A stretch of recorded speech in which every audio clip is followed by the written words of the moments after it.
Happy Monday, and welcome back to this week's Wicked Wisdoms. Now, we've talked about the wizard, we've talked about Madame Marble, but what happens when they stop just controlling the present and start controlling the past? And this is where things get dark and disturbingly familiar. Because in Wicked, we watch the people in power do something chilling. They rewrite history. They create a common enemy and they use that fear to maintain control. So let's start with the plot. The wizard and Madame Marble systematically erase the contributions, values, and voices of the animals in Oz. And we're not talking about house pets. We're talking about sentient beings, teachers, thinkers, philosophers, being pushed out of society, being silenced, stripped of status, made into a threat. Why? Well, because power needs a villain. And the truth was too inconvenient. Elphaba uncovers what's really going on, that the government is suppressing the animal's ability to speak, organize, and live freely. And when she speaks out, she doesn't get ignored, she gets villainized. She becomes the problem. Because the system isn't built to protect what's true, it's built to protect itself. And now let's bring this out of Oz and into our world. In every society, in every workplace, there's a version of this. We see it in whitewashed textbooks that erase colonization, slavery, and indigenous genocide. We'll see it in company culture decks that talk about inclusion while quietly pushing out anyone who challenges the status quo.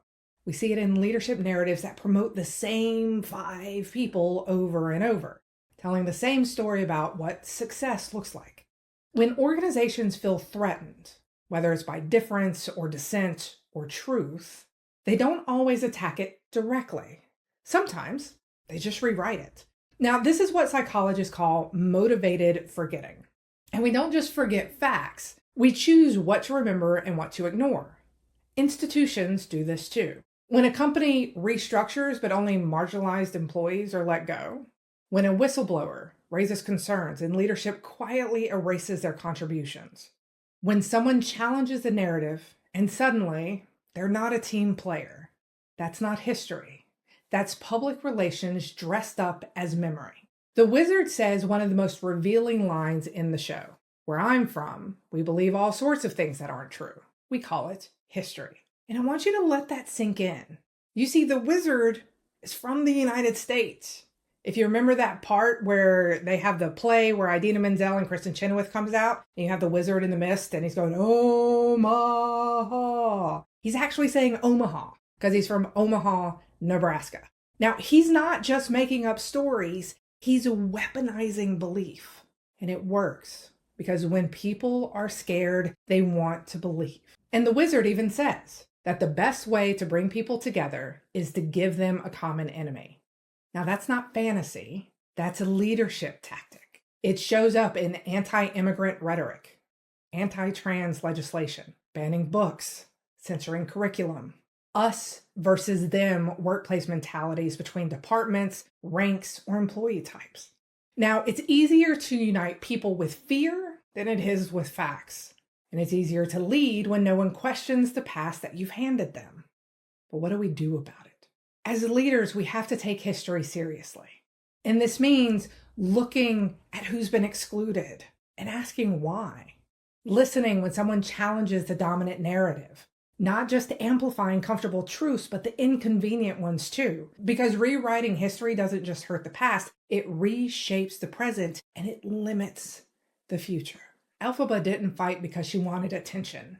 She fought because she saw something worth protecting and a story worth telling.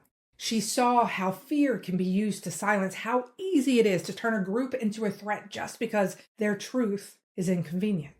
And how fast society will go along with it if it's told the right story. And so this is your leadership challenge this week.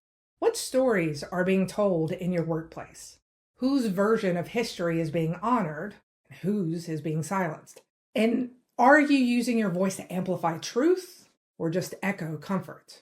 Because the wizard built a kingdom on illusion, but it was Elphaba who stood for integrity. And there's nothing more powerful than someone who tells the truth, even when it's not popular. All right, Now that's it for this episode of Wicked Wisdoms. Next week, we are only 2 episodes away from wrapping up the series. We're going to be exploring Elphaba's refusal to mask and why showing up as your full self might be the most radical act of leadership that you can make. Until then, don't forget, history isn't always what happened. Sometimes it's just what power wanted us to remember. As always, you've got this. I'll see you next week.